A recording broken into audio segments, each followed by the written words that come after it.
बहुत बधाइयां ते सारे की वेलकम। जिस वेले शगन आया, ये शगन जेड़ा है ये शुरुआत है शादी की, आशीष की ते प्रिया दी। तुस सारे इहदे दुआ हो। शगन विच लड़की की तरफा दा, लड़की के परिवार की तरफा दा सदरा आईयां, जज्बात आए, प्यार आया, मान सम्मान आया। ये चीज़ां जड़ियां ने इनकी कीमत होंदी है सदरें दी, मान सम्मान दी, जज्बात दी कोई कीमत नहीं होंदी।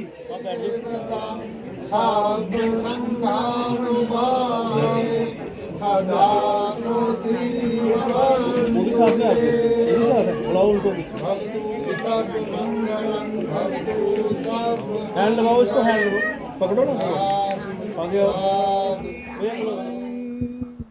नमः नमामि संगं नमामि।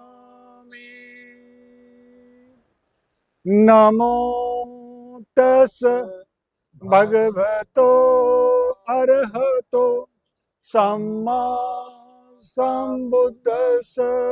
तु सब मंगलम्।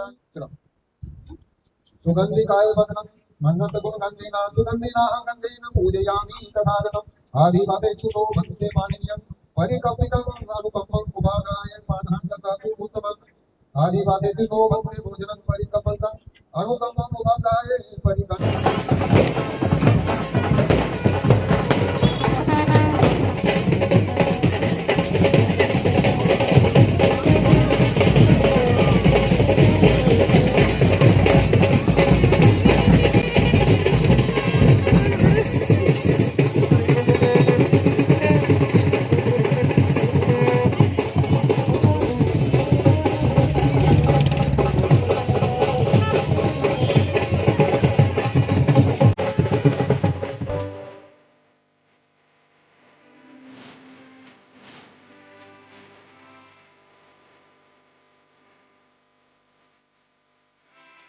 अभी आज हूँ मैं जम्मू कश्मीर के कटरा में, और मैं आपको एक चीज़ दिखा देती हूँ। ये देखिए पीछे जो आपको लाइटिंग दिखाई दे रही है, ये जो वैष्णो देवी का मंदिर है वो है।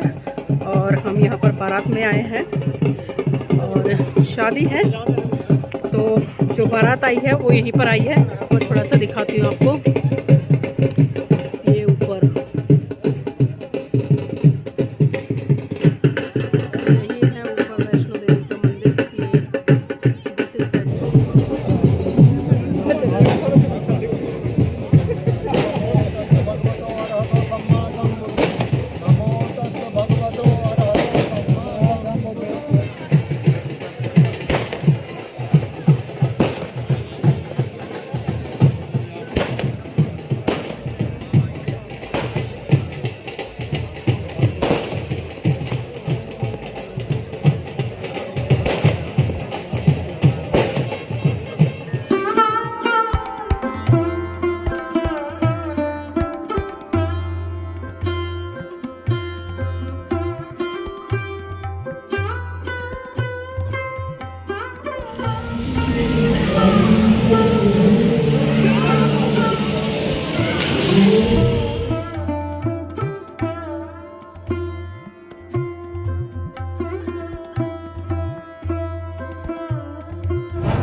बुद्धं नमामि धम्मं नमामि। आप लोग जो हैं अब कुछ समय के लिए शांति बनाए रखें, क्योंकि जो आप लोगों के मन में था वो आप लोगों ने पूरा किया। और अब समय हो रहा है 2:40 हो रहे हैं, तो हम लोगों ने बहुत पेशेंस रखे हैं और जो कुछ भी आपने किया हमने सब कुछ देखा, किसी को रोका नहीं, टोका नहीं, हमने कोई शिकायत नहीं की है। तो मुझे लगता है कि अब हमारा अधिकार बनता है कि हम भी जो कुछ करना चाहें, अगर आपको अच्छा लगे तो अच्छी बात है, और बुरा लगे तो हमें टोक देना। हमारी कोई भी बात गलत हो तो आपको अधिकार है हमें रोकने का, क्योंकि गलत करना नहीं चाहिए और सही हमेशा करते रहना चाहिए, यही धर्म है। लिया है हमने और मनुष्य के रूप में जन्म लेने का फ़ायदा ये है कि हमारे पास बुद्धि है, विवेक है, तो हम कोई भी कार्य यूं ही नहीं करते। हर कारण के पीछे जो है कुछ ना कुछ कारण होता है। उस कारण को जानना मनुष्य के लिए बहुत ज़रूरी है। आप लोग आज जिस व्यवस्थाओं का हिस्सा बन रहे हैं, ये कोई नई व्यवस्था नहीं है, लेकिन आप लोगों के लिए नई व्यवस्था लग रही होगी। ये बहुत पुरानी व्यवस्था है, आज से 2500 साल पहले की व्यवस्था है, और आपके लिए भी कोई ऐसी नहीं है अनजानी सी। आपके ही इस राज्य में, जम्मू कश्मीर में, कभी ये पूरा भूभाग जो है इसी प्रकार की परंपराओं से सराबोर था। कोई भी संस्कार जो है इसी के तरह की परंपराओं से हुआ करता था। लेकिन समय बीतने के साथ में इतिहास में बहुत कुछ हुआ, जिससे कि बहुत सारी जो परंपराएं हैं वो नष्ट हो गई, धूमिल हो गई, और आज हमें जो है पुनः दोबारा से उनको जानने के लिए बड़ी मशक्कत करनी पड़ रही है, समझना पड़ रहा है। तो ये जो परंपरा है बुद्ध के द्वारा आज से 2600 साल, लगभग 2600 साल पहले शुरू की गई। भगवान बुद्ध ने इस संसार को उसके दुखों से मुक्त करने का मार्ग खोजा, और मार्ग खोजने के बाद उनके मन में एक व्यथा उत्पन्न हुई, संदेह उत्पन्न हुआ कि क्या मुझे ये मार्ग लोगों को बताना चाहिए। तो उनके मन में सबसे पहले एक नेगेटिव विचार आया कि अगर ये विचार मैं लोगों को बताऊंगा तो लोग जो हैं इतने अंधविश्वास और स्वर्ग नरक पता नहीं किस किस तरह की अवधारणाओं में उलझे हुए हैं, उनको मेरी ये बातें, मेरा ये ज्ञान समझ में नहीं आएगा, और अगर समझ में भी आ गया तो आचरण नहीं कर पाएंगे, तो आचरण नहीं करेंगे तो उनका कल्याण नहीं होगा। इसीलिए अच्छा हो कि इस ज्ञान को जो है मैं अपने ही काम में लगाऊं, कम से कम अपना तो भला करूं। लेकिन एक दूसरा विचार, पॉजिटिव विचार उनके मन में आया कि ये संसार जो है बहुत लंबे काल से, बहुत लंबे समय से दुखों में जीने के लिए मजबूर है, क्योंकि इसके पास वो ज्ञान नहीं था, वो मार्ग नहीं था जिससे कि ये अपने दुखों को दूर कर सके। लेकिन अब क्योंकि मार्ग खोज लिया गया है तो इस संसार का उद्धार करना चाहिए।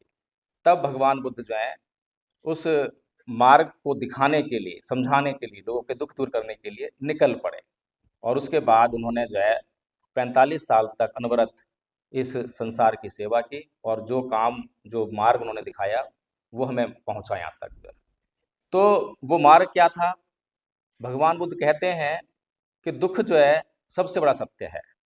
जाति पि दुखा, जरा पि दुखा, व्याधि पि दुखा, मरणम पि दुखा, शोक परिदेव दोमनस्युपाया सापि दुखा, प्येहि विप्प योगो दुखो, अप्येहि संप योगो दुखं, यम्पि छग्ने लवति तम्पि दुखं, संख्यतेन पचुपादान खंदापि दुखा। यानी कि जन्म लेना दुख है, रोग दुख है, बुढ़ापा दुख है, मरना दुख है। हमारे जो प्रियजन होते हैं, जिन्हें हम चाहते हैं, जब वो हमसे बिछुड़ते हैं तब हमें दुख होता है। जिसको हम नहीं चाहते हैं, जब वो मिलता है हमसे, उसका योग होता है, तब दुख होता है। जिन चीज़ों को हम पाना चाहते हैं वो नहीं मिलती हैं, तब दुख होता है। ये जो 5 स्कंदों से निर्मित शरीर है, ये दुखों का घर है। पहली बार भगवान बुद्ध ने जो है ये ज्ञान मनुष्य को दिया। अभी तक मनुष्य सुख के फेरे में पड़ा हुआ था, सुख ही सुख चाहिए उसको, सुख की खोज में लगा हुआ था। तमाम तरह के ऋषि मुनि तपस्या करते थे, तो उनका तपस्या का विषय क्या हो करता था? स्वर्ग की खोज करते थे कि उन्हें स्वर्ग मिल जाए, सुख मिल जाए, अप्सराएं मिल जाए, यही खोज थी। लेकिन पहली बार एक महामानव हुए, बुद्ध के रूप में बुद्ध हुए, जिन्होंने सुख की खोज नहीं की, स्वर्ग की खोज नहीं की, दुख की खोज की। क्योंकि हमारे जीवन में अगर हम थोड़ा सा ध्यान से देखें तो दुख ही दुख है। सुख क्षण भर के लिए आता है, और जैसे ही हम सुख को भोग लेते हैं उसके बाद फिर वही दुख। 5 इंद्रियां हमारे पास सुख भोगने के लिए हैं। जीभ है, आंखें हैं, कान है, नाक है, त्वचा है, इससे हमें सुख और दुख की अनुभूति होती है। तो देखिए जरा, जो है जैसे कान है, इंद्री है, तो कान में ध्वनि पड़ती है, आवाज़ पड़ती है, तो आवाज़ या तो अच्छी लगती है या बुरी लगती है। जो हमें आवाज़ें अच्छी लगती हैं वो कब तक के लिए हैं? कोई म्यूजिक सुनते हैं, कितनी देर सुन लेंगे? 2 मिनट, 4 मिनट, आधा घंटा, 1 घंटा। हमेशा के लिए म्यूजिक नहीं सुना जा सकता। जैसे ही वो म्यूजिक खत्म होगा तो हमारा जो सुख, जिसमें हम सुख ढूंढ रहे थे, सुख खत्म हो गया। तो अब क्या रह गया? तो जीवन में केवल दो ही स्थितियां रहती हैं, या तो सुख रहता है या दुख रहता है। एक साथ दोनों कभी नहीं रहते, या तो दुख रहेगा या सुख रहेगा। इसलिए भगवान ने कहा है कि अभिथ्रेत कल्याणे पापा चितंग नवार्ये दंदंग ही करोति पुण्यं पापसं निर्मते मनो। यानी कि शीघ्रता कीजिए पुण्य कर्म करने में, अच्छे कर्म करने में, क्योंकि शीघ्र ही आपका मन पाप में डूबने वाला है। इसीलिए जो है हमें ये समझना चाहिए कि हमने मनुष्य के रूप में जन्म लिया है, और मनुष्य का जन्म जो लिया है हमने, ये बड़ा महत्वपूर्ण है, बड़ा दुर्लभ है। हमें किसी अन्य जीव का भी जन्म मिल सकता था, कुत्ता, बिल्ली, शेर, सांप, बिच्छू, वो नहीं मिला, हमें मनुष्य का जन्म मिला है। सोचिए कि जब सर्दी पड़ती है तो मनुष्य उस सर्दी से बचाव के लिए तमाम अपने साधन अपना लेता है, हीटर जला लेता है, रजाई, गद्दा, सब कुछ कर लेता है। लेकिन अन्य जीवों के बारे में सोचिए, वो सर्दी में मरने के लिए मजबूर है। तो सर्दी, गर्मी, धूप, ताप, ये सब में जो है वो मरने के लिए मजबूर है। इसीलिए मनुष्य के रूप में हमने जन्म लिया है, तो इस मनुष्य के जीवन की गरिमा को हमें समझना चाहिए। मनुष्य के कर्म से ही स्वर्ग उत्पन्न होता है, और मनुष्य के कर्म से ही नरक उत्पन्न होता है। जब हम अपने मन से बुरा सोचते हैं और बुरा कर्म करते हैं, तो अपने लिए हमेशा हम नरक उत्पन्न कर रहे होते हैं। इसीलिए भगवान बुद्ध ने जो हमें मार्ग दिखाया है, हालांकि इतना समय नहीं है कि आपको उसमें विस्तार समझाया जा सके, शॉर्ट में मैंने समझाने का प्रयास किया कि यहाँ पर कुछ भी ऐसा नहीं है जो बिना कारण हम कर रहे होंगे।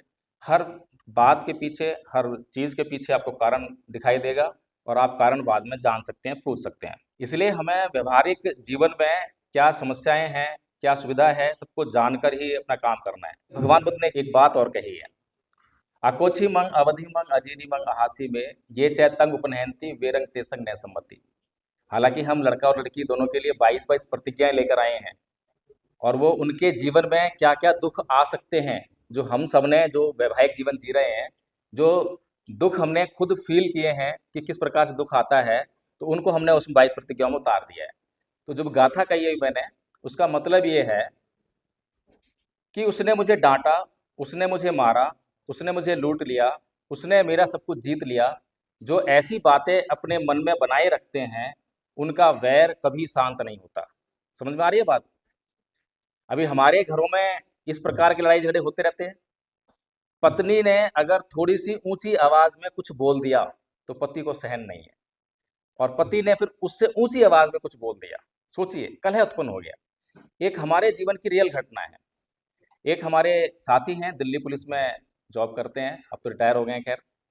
तो हम दोनों हस्बैंड वाइफ, और वो दोनों हस्बैंड वाइफ हर रोज सुबह पार्क में मिला करते थे, थोड़ा वॉक किया, उसके बाद जो है यही गाथा उनको सिखा रहे थे, अकोछि मंग अवधि मंग अजीनी मंग अहासी में ये चतंग उपनयंती वीरंग तेसंग न सम्मति। पाली में भी सिखाई, हिंदी में भी अर्थ सिखा दिया। एक दिन उनकी मैडम का फोन आया कि प्रकाश जी जल्दी से आइए। मैं क्या हुआ? 3 दिन से बोलचाल नहीं है, बड़ी समस्या। हम उनके घर पर गए, तो घर पर गए तो जैसे ही हम गए वैसे ही साहब जो ड्यूटी से वापस आए। तो मैडम उनके लिए पानी लेकर आए गिलास में, तो बोलते हैं कि अगर ये लोग घर पे ना आए होते तो ये पानी का गिलास तेरे मुंह पर दे के मारता।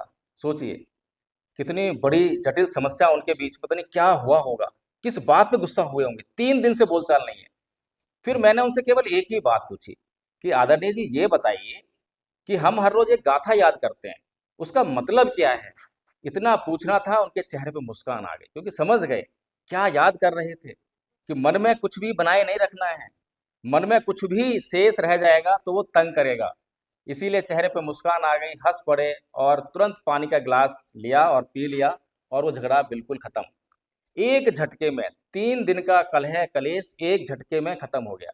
भगवान बुद्ध की एक एक बात बहुत महत्वपूर्ण है, और सभी लोगों पर समान रूप से लागू होती है। ना इसमें हिंदू है, ना मुसलमान है, ना सिख है, ना ईसाई है। एक एक बात जो बोल रहे हैं सब पे लगातार और हर समय लागू होती है। ना तो भगवान बुद्ध ये कहते हैं कि इस समय लागू होगी, उस समय नहीं चलेगी, ये कलयुग है, ये सतयुग है, कुछ नहीं। जब लागू करोगे तभी रिजल्ट्स आएंगे। बुद्धं नमामि, धम्मं नमामि, संघं नमामि, ओकाश वंदामि भन्ते द्वार्तयेन मया कत्तं सब्बं अपराधं क्षमतु मे आचार्य। आचार्य, मुझे अवकाश दीजिए। मेरे 3 द्वारों मन, वचन, कर्म से जो भी अपराध हुए होंगे उन्हें क्षमा कीजिए। खमामि खमामि खमामि। ओकाश अहं आचार्य तीसरणेन सह पंचशीलं धम्मं याचामि अनुघं कत्वा शीलं देथ में आचार्य। आचार्य, मुझे अवकाश दीजिए। तीसरण सहित पंचशील धर्म की मैं याचना करता हूँ। कृपया करके मुझे पंचशील धर्म दीजिए। यमं वदामि तं वदेत। ओ तस्य भगवतो अरहतो सम्मा बुद्धस्य। मैं उन सम्यक संबुद्ध को नमन करता हूँ जिन्होंने अपनी समस्त इंद्रियों पर पूरी तरह नियंत्रण स्थापित करके अपने चित्त कलेशों काम, क्रोध, मोह, लोभ, द्वेष, ईर्ष्या, राग इत्यादि को निकाल बाहर कर अपने चित्त को परिशुद्ध किया। बुद्धं शरणं गच्छामि। धम्मं शरणं गच्छामि।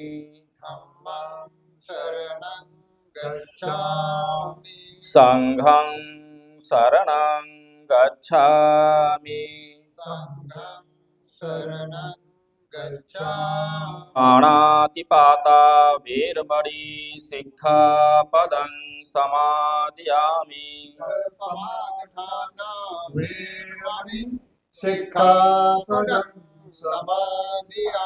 देखिए, पहला सील हमने बोला है जो उसमें है कि मैं प्राणी हिंसा से व्रत रहने की शिक्षा ग्रहण करता हूँ। हम सभी चाहते हैं कि हमें कोई ना मारे, हमें कोई गाली ना दे, लेकिन फिर गाली देने वाले कौन है, हिंसा करने वाले कौन है? यानी कि हमारे व्यवहार में धूरापन है। हम दूसरों से तो चाहते हैं कि हमारे साथ में वो अच्छा व्यवहार करें, लेकिन हम किसी के भी साथ में अच्छा व्यवहार नहीं कर रहे हैं, इसीलिए सारे संसार में अशांति का माहौल बना हुआ है। तो पहला सील कितने काम का है? दूसरा सील है अदिन्न दाना वेरमणि सिक्खापदं समादयामि, कि मैं चोरी से व्रत रहने की शिक्षा ग्रहण करता हूँ। यानी कि मैं किसी और की संपत्ति है, जब तक वो ना दे, उसकी इच्छा ना हो, मैं उसे ग्रहण नहीं करूँगा।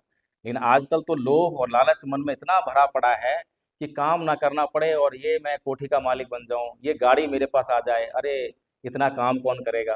तो इस प्रकार का जो लोभ लालच है, इसको अपने मन में जगह ना देंगे तो हमारा मन जो शुद्ध रहेगा। तीसरा है कामेषु मिच्छाचारा वेरमणि सिक्खापदं समादयामि, यानी कि जैसे कि मैं अपनी बहन, बेटी, माँ की रक्षा चाहता हूँ, इज्जत, मान, सम्मान दूसरों से चाहता हूँ, ऐसा ही मान सम्मान जो है मैं भी दूसरों की माँ, बहन, बेटी का करूँ। तो बताइए कितना सुंदर समाज हो जाएगा। लेकिन समस्या ये है कि मैं केवल अपने ही घर की माँ, बहन, बेटियों के बारे में सोचता हूँ, लेकिन दूसरों की माँ, बहन, बेटियों को मैं ताकता रहता हूँ। तो ये समस्या तो गंभीर है। फिर चौथा सील है मूसा वादा वेरमणि सिक्खापदं समादयामि, कि मैं झूठ बोलने, व्यर्थ की बकवास, चुगली, निंदा, असत्य भाषण, इससे व्रत रहने की शिक्षा ग्रहण करता हूँ। तो ये भी किसी को पसंद नहीं है, लेकिन हम दूसरों के साथ में हमेशा ऐसा व्यवहार कर रहे हैं, जाने या अनजाने। इसीलिए हमने पहले क्षमा याचना की थी कि जाने अनजाने मेरे मन, वचन से, कर्म से जो भी अपराध हुए हैं उनको मैं क्षमा चाहता हूँ, क्योंकि मैं ऐसा नहीं चाहता, लेकिन गलती से हो गया है, इसीलिए मैं क्षमा मांग रहा हूँ।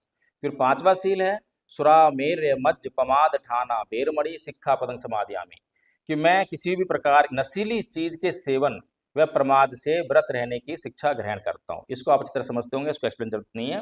सब संपत्ति सिद्धिया सब रोगा विनाशाय भवेदिघायुदायकं सब दुःख विनाशाय भवे निब्बाण संतिके समन्ता चक्रवालेषु अत्र गच्छन्तु देवता सद्धमं मुनिराजस शृण्वन्तु सक्कमोकदं धम्म श्रवण कालो अयं भदन्ता धम्म श्रवण कालो अयं भदन्ता धम्म श्रवण कालो अयं भदन्ता इदं खोपन भिक्कवे दुःखं आर्य सच्चं जातिपि दुःखा जरापि दुःखा यम्पि छं न लभति तम्पि दुःखं संख्यतेन पच्युपादान खन्दापि दुःखा इदं कोपन भिक्कवे दुःख समुदयं आर्य सच्चं यायं तणः पौन भव्यिका नन्दिराग सहगता तत्र तत्राभिनन्दिनी सेयथिदं काम तणः भवतणः विभवतणः इदं कोपन भिक्कवे दुःख निरोधं आर्य सच्चं यो यात स एव तणः अशेष विराग निरोधो चागो पटी निसग्गो मुति अनालयो दुःख निरोधगामिनी पटिपदार्य सच्चं गिको मग्गो सेयथिदं सम्मा दिट्ठि सम्मा संकप्पो सम्मा वाचा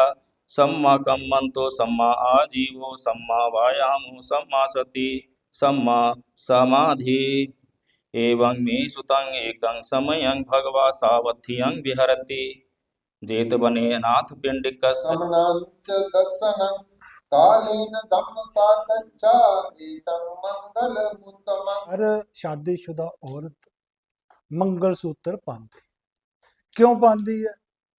कदे सोचिया कहदे वास्ते पाती है? अपने घर वाले दा मंगल चाहती है, घर वाले दी बेहतरी चाहती है, घर वाले दी जीवन च सुख खुशहाली चाहती है।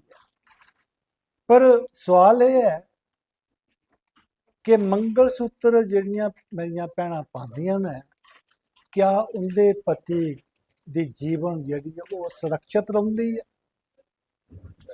क्या वो जीवन खुशहाल रहिंदा है? उन्हें की दुख का सामना नहीं करने पाउंदा? सच तो यह है कि मंगलसूत्र पाने कन्नै जीवन च कोई भी तब्दीली नहीं आती, कोई खुशहाली नहीं आती, कोई रक्षा बंधन नहीं बनता। उच्च पूजनीय एत मंगल मोत्तमं। पहला उपदेश क्या है? असेवना च बालना।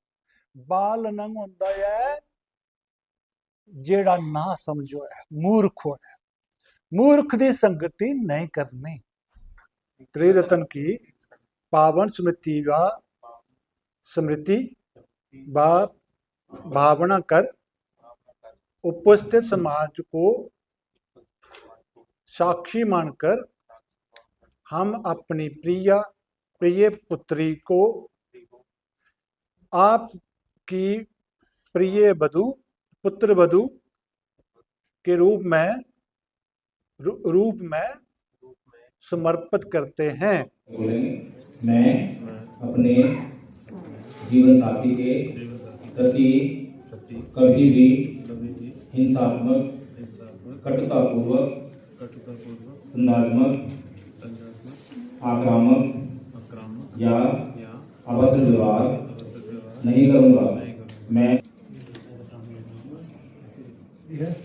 सभी लोग खड़े हो जाएंगे, सभी बहनें। सबरतिं घोरं पनालवक्कमखमतद्धयखं खान्ति सुदन्त विधिना जित्वा मुनिन्दो तं तेजसा भवतु ते जयमङ्गलानि नालागिरिं गजवरं अतिमत्तभूतं दावग्गिचकमसनीव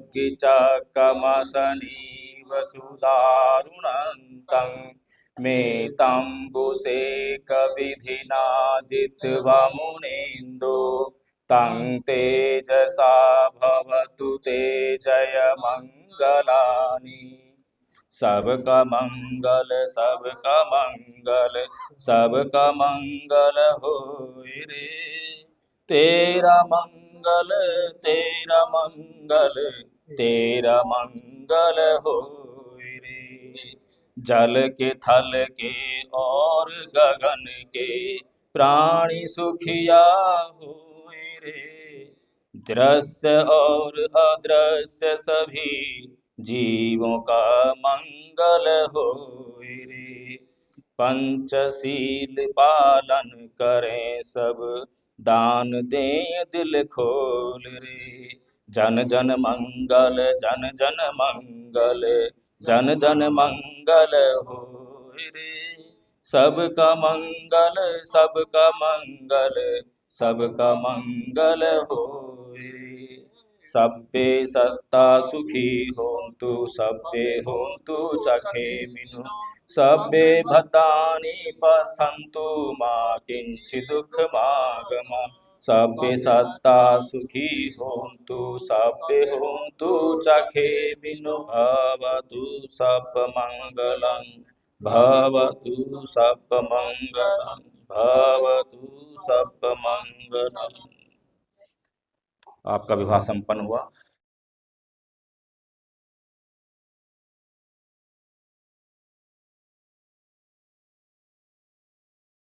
अगला भी लगाना, अगला भी लगाना।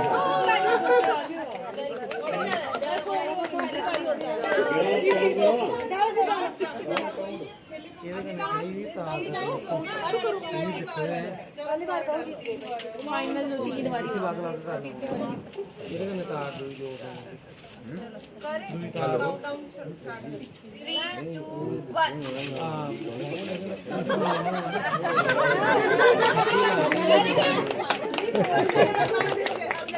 अभी होगा। एक तो लगी सकती